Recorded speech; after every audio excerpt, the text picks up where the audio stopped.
PM किसान सम्मान निधि योजना की ई-केवाईसी को लेकर बहुत सारे किसान कमेंट कर रहे हैं कि हमारी ई-केवाईसी नहीं हो पा रही है, हमें इनवैलिड ओटीपी का एरर आ रहा है या फिर हमारे मोबाइल पर ओटीपी नहीं आ रहा है, जिसकी वजह से हम ई-केवाईसी नहीं कर पा रहे हैं। और बहुत सारे किसान सीएससी से ई-केवाईसी करवाना चाहते हैं, तो वहाँ पर जो सीएससी संचालक है वह जब भी ई-केवाईसी करना चाहता है उस समय उनको एरर आ जाता है something went wrong please try again का, और उनकी ई-केवाईसी कंप्लीट नहीं हो पा रही है।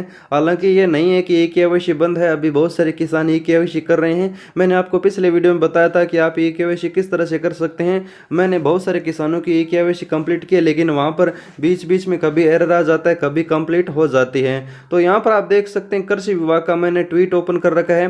कृषि विभाग ने कुछ समय पहले ट्वीट करके जानकारी दी थी पीएम किसान योजना में ई-केवाईसी को लेकर। तो यहाँ पर एक ट्वीट आप देख लीजिए, और इसमें एक फोटो शेयर करके बताया गया था कि अगर आप पीएम किसान योजना में ई-केवाईसी करना चाहते हैं तो ई-केवाईसी करने के तरीके आपको दो मिलते हैं। पहला तरीका मिलता है आपको आधार ई-केवाईसी में ओटीपी के थ्रू ई-केवाईसी कर सकते हैं, और दूसरा तरीका मिलता है फिंगर मशीन पर फिंगर लगाकर। अगर आपके आधार कार्ड में मोबाइल नंबर रजिस्टर नहीं है तो आप दो तरीके से ई-केवाईसी कर सकते हैं। फिंगर लगाकर करते हैं तो आपको सीएससी संचालक को कुछ पैसे देने होंगे, वो ई-केवाईसी करके देगा।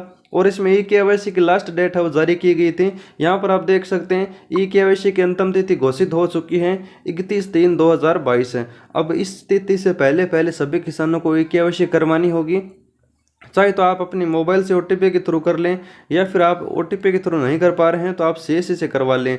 लेकिन अभी बहुत सारे किसान कमेंट करके बोल रहे हैं कि हमारी ई-केवाईसी नहीं हो रही है। तो यहाँ पर मैं आपको बता दूं ई-केवाईसी हो रही है या फिर नहीं हो रही है। तो चलो हम पीएम किसान योजना की वेबसाइट में चलते हैं।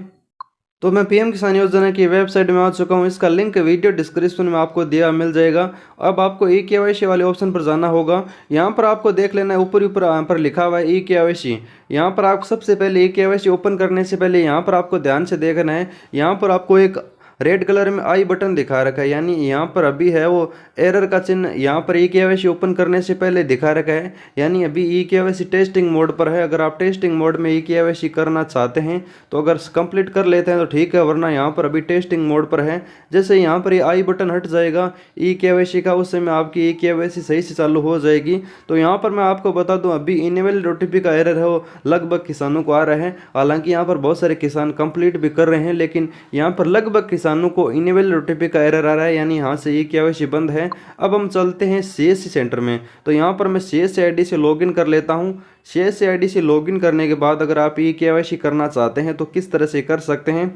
तो ई-केवाईसी करने से पहले आपको यहाँ पर ध्यान से देखना है pmkisan.gov.in CSC redirect CSC VFX इस तरह से लिखा रहा है। लेकिन आप जैसे यहाँ पर बायोमेट्रिक आधार ऑथेंटिकेशन वाले ऑप्शन पर क्लिक करते हैं तो यहाँ पर आप ध्यान से देखिए, यहाँ पर pmkisan.gov.in CSC biometric device testing mode पर रखा गया है। टेस्ट बायोमेट्रिक डिवाइस, यानी अभी पीएम किसान योजना में ई-केवाईसी है वो ऑप्शन तो ऐड हो चुका है, लेकिन बहुत सारे किसानों को इस टेस्टिंग मोड में ई-केवाईसी कंप्लीट करने में बहुत सारी दिक्कत आ रही है। यहाँ पर बहुत सारे किसान कमेंट कर रहे हैं कि हमारी ई-केवाईसी नहीं हो रही है।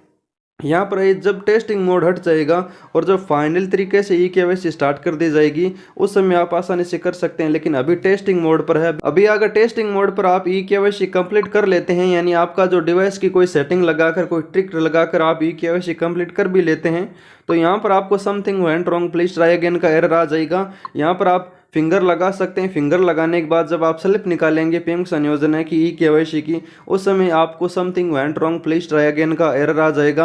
आपका जो ई-केवाईसी वो सबमिट नहीं होगा, फिंगर लगाने तक का प्रोसेस कंप्लीट होगा।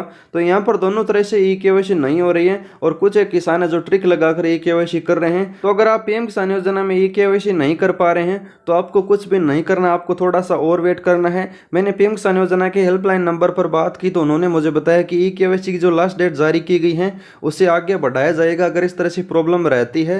तो यहाँ पर अगर आप ई-केवाईसी नहीं कर पा रहे हैं तो आपको कोई भी घबराने की जरूरत नहीं है, इस लास्ट डेट को आगे बढ़ा दिया जाएगा। और आप जब अच्छा से स्टार्ट हो जाए उस समय आप ई-केवाईसी करवा सकते हैं। यहाँ पर अभी करवाने की कोई भी ज़रूरत नहीं है। पीएम किसान योजना के हेल्पलाइन नंबर से ये जानकारी मुझे मिली है।